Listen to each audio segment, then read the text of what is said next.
Hi guys, good day and welcome to today on Princess Anu TV. Hope you are doing fine and I hope you had a wonderful Friday night. Yeah, because I said you should go have a wonderful Friday night and I'm trusting God that you did. Anyways, well, doing things that are right anyways. So today we're going to be talking about money. Money is very, very important, and today we're going to be talking about, is it a good idea to actually borrow for flight training? Have you even borrowed already for flight training? Are you thinking of going to borrow for flight training, or like, okay, you don't know what to do at this time, you've called, maybe you're thinking of how to go about funding your flight training? I'm going to be telling you my own thoughts, some things I think you should consider even before thinking of the borrowing stuff, and we're going to talk more and more on these things. So stay tuned guys, I'm going to be right back for this sweet.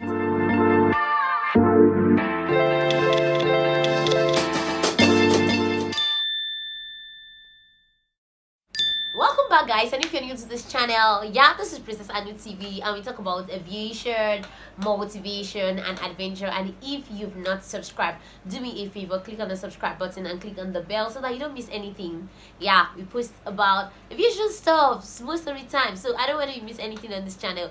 Keep the notification bells on. So guys, now borrowing. Is borrowing money a good idea in flight training? Now I'm going to be saying yes and no because it depends. There are some things that I think you should consider when thinking of borrowing money for flight training. And now, what are these things? Do you have a payback plan? I'm going to be going straight because, you know, I've thought of borrowing before. Let me even be very, very sincere with you. I've thought of borrowing, and to an extent, I was like, oh my God, I'm going to do anything to get into this. I'm going to do anything to get myself into flight training. But I was also thinking of a payback plan. I had to sit down with my parents and discuss, okay, if we have to borrow money, what, like, is this possible? Can we like pay back? How can we do? So guys, you see that I'm putting the parent factor because now you can't borrow money on your own, especially if you are not working. You see, you cannot just sit and take some sole decisions, because there are some decisions I call sole decisions.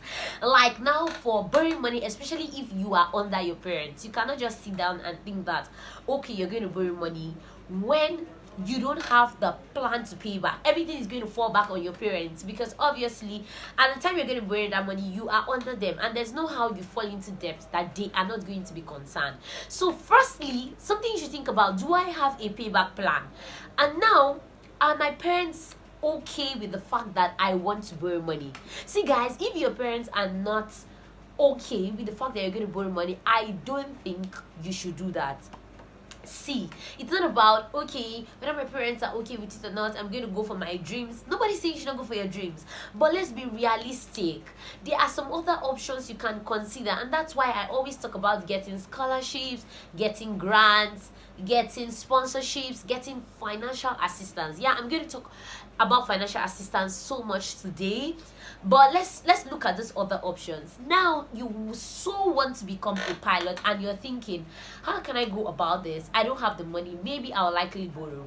Now, have you considered joining the Air Force? That's on a special play, because if you think about, you don't have a payback plan, then you have to think about a cheaper way. And joining the Air Force, I'm not saying if you don't have flair for it you should do that. I'm not saying if you are not okay with joining the Air Force you should do that. I'm just saying if you don't have a payback plan, the Air Force is somewhere that is very, very cheap for you to venture into. So don't strand yourself and give yourself so much debt that you might likely have to, like, maybe die with, because see, flight training is very, very expensive. And I'm still going to make a video where we're going to do the whole costing, like from the first time you buy the form, the cost of the form, the cost of your whole flight training from PPL to CPL, because obviously you can't stop at the CPL, you can't stop at the PPL phase. Whoever wants to stop at the CPL phase is not ready to use flying to make money, because for PPL you are not going to make money officially, or in a, well, I say in a recommended way with the PPL. You have to get a CPL before you can make good money. So guys, it's a long road. It's a long road. So instead of that, you need to consider other options. Now, another thing I want to tell you about this borrowing of money that you should look at: do you have a job? See guys, that's why I always say you must not start with flying. You can start with standard flight operations, you can start with being a cabin crew, you can start with being a flight engineer, you can start with doing other courses that are in aviation. Then you use the money you've gotten from those other courses and now channel it back into flying. Not just waiting, because you need to have a job, you need to be in the system, you need to understand the system.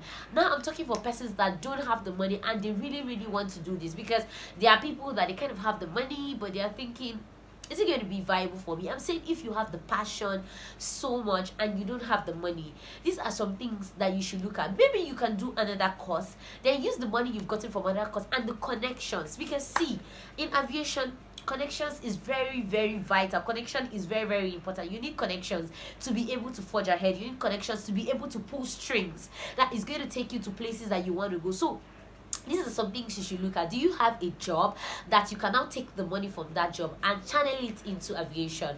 Another thing you should consider is, what type of loan are you trying to take?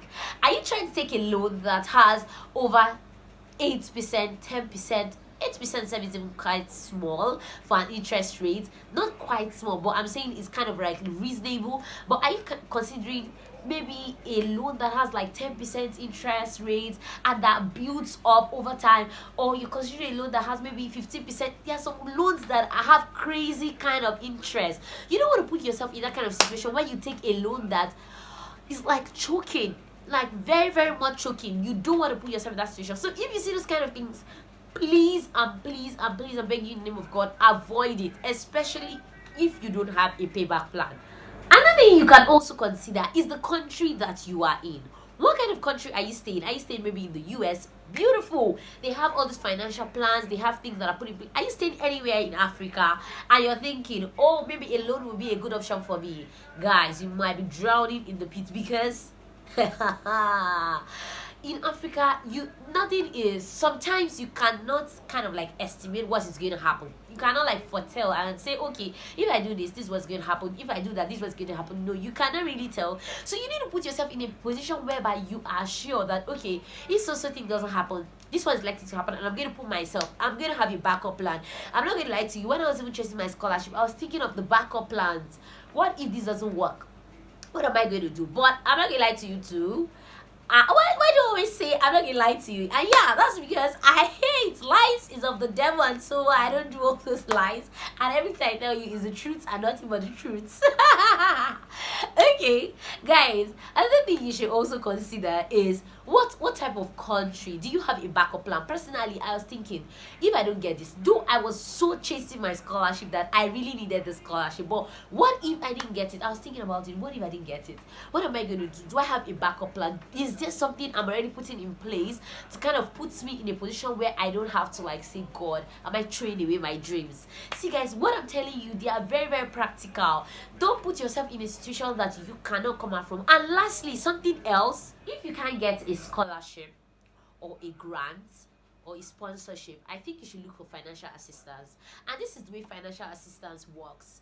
Let's say you're looking for an amount like 4 million naira, or let's say 3 million naira, and now you have like maybe 2 or 3 uncles that you feel they are well to do, or you have somebody in your state that you feel is also well to do.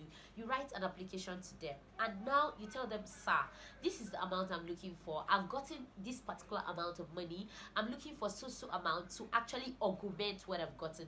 Please, sir, can you financially assist me? Don't forget, this is have to be put in writing for them to be able to know that, okay, this guy or this girl is, the person knows what he or she is doing. The person is sure of what he or she wants, and the person is working towards it. So say, okay, sir, I've gotten like 3 million naira, and I'm looking forward to maybe paying 6 million naira. Please, sir, can you assist me with like 1 million? You got me the next person. Please, can you assist me with another 1 million? So these people come together to kind of assist you financially. So when you put this whole money together, you can now be able to augment the money you've already gotten for your flight training. So I don't know, I hope you've gotten some very major points in this video. Truly, I agree that sometimes it can be really difficult to follow all these processes. But one thing I want to assure you about is that if you are determined, if you are focused, if you are ready to put in the work, something is very sure: you are going to get this money that you need. You are going to get this assistance that you need, and you will so be happy that you made this step to do these things. So guys, till I meet you in the next video, trust me, I care about you guys moving forward. I care about you guys even achieving your dreams, and that's why I always sit down to talk to you guys about all these things. So till I catch you in the next video, keep watching Princess Anu TV. Remain fine, remain happy, and be your best. Bye guys, till we see again. Bye.